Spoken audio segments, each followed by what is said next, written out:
सोचो, 1215 का इंग्लैंड, चारों तरफ कासल्स, नाइट्स अपनी ब्रेवरी दिखा रहे हैं। लेकिन सब ठीक नहीं था। 1215 में बहुत उथल पुथल थी। किंग जॉन के महंगे युद्धों की वजह से इंग्लैंड कर्ज में डूबा हुआ था। लोग परेशान थे। उन्हें लगता था कि राजा अपनी पावर का गलत इस्तेमाल कर रहा है। कुछ तो बदलना ही था। आम लोग वो कड़ी मेहनत करते थे, वो अपना टैक्स देते थे, फिर भी उन्हें लगता था कि किंग उनकी परवाह नहीं करते। ये सही नहीं था।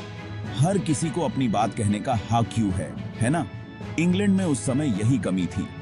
मैग्ना कार्टा इसीलिए लाया गया था।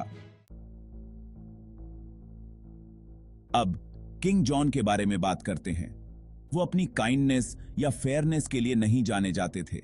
असल में उनका निकनेम था जॉन लैकलैंड। लोग उन्हें ये नाम इसलिए बुलाते थे क्योंकि उन्होंने फ्रांस में इंग्लैंड की बहुत सी जमीनें गंवा दी थीं। एक राजा के लिए ये अच्छी बात नहीं थी। जॉन ने बहुत टैक्स लगा दिया।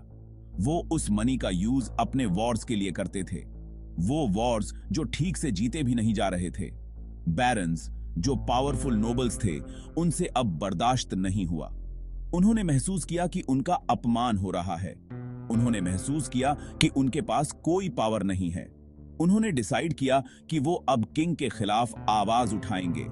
ये बहुत बड़ी हिम्मत की बात थी। बैरन्स वो बड़े लोग थे। उनके पास जमीन, पैसा और पावर सब था। जब वो बोलते थे तो लोग सुनते थे। उन्होंने डिसाइड किया कि वो अब चुप नहीं रहेंगे।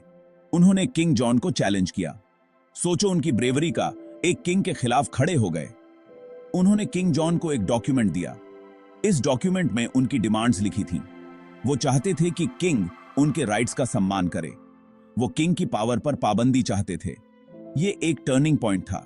इससे पहले कभी किसी ने किंग के खिलाफ आवाज नहीं उठाई थी। ये जिंक की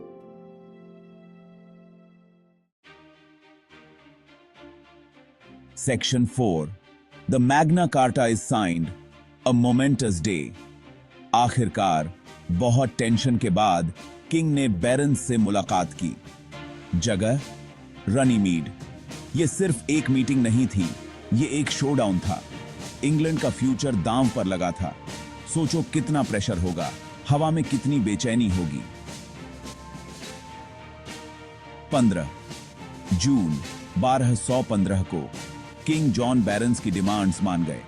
उन्होंने मैग्ना कार्टा नाम के डॉक्यूमेंट पर अपनी मुहर लगा दी, जिसका मीनिंग है ग्रेट चार्टर। यह बैरन्स की जीत थी, लेकिन उससे भी ज्यादा यह जस्टिस और फेयरनेस के विचार की जीत थी। सेक्शन 5.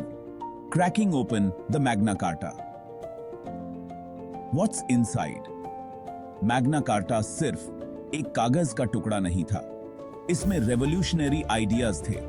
एक इंपॉर्टेंट क्लॉज में कहा गया था कि कोई भी, किंग भी, कानून से बड़ा नहीं है। हर किसी को फेयर ट्रायल का राइट है। उस समय के लिए ये बहुत ही ग्राउंड ब्रेकिंग आइडियाज थे। मैग्ना कार्टा लोगों को अनफेयर इम्प्रिजनमेंट और प्रॉपर्टी छीनने से भी बचाता था। ये विडोज और ऑर्फन्स के राइट्स को इंश्योर करता था। ये डॉक्यूमेंट ह्यूमन राइट्स के लिए बहुत बड़ा कदम था, हालांकि इन राइट्स को पूरी तरह से लागू होने में कई सदियां लग गईं। Section 6. The legacy of liberty. Magna Carta's impact.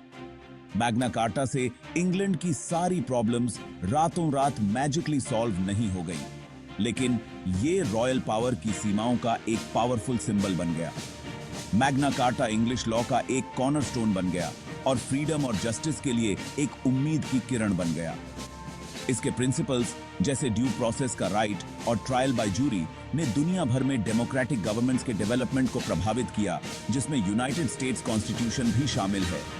इसने दिखाया कि किंग्स और क्वींस भी कानून से ऊपर नहीं हैं। जरा सोचो, 800 साल से भी ज्यादा पुराना एक डॉक्यूमेंट आज भी हमारे जीने के तरीके को शेप करता है। अब एक फन फैक्ट, क्या आप जानते हैं कि ओरिजिनल मैग्ना कार्टा इंग्लिश में नहीं बल्कि लैटिन में लिखा गया था? यह दिखाता है कि कुछ कहानियां टाइमलेस और यूनिवर्सल होती हैं। अगर आपको यह वीडियो पसंद आया हो तो कृपया लाइक करें, शेयर करें, कमेंट करें और हमारे चैनल को सब्सक्राइब करें।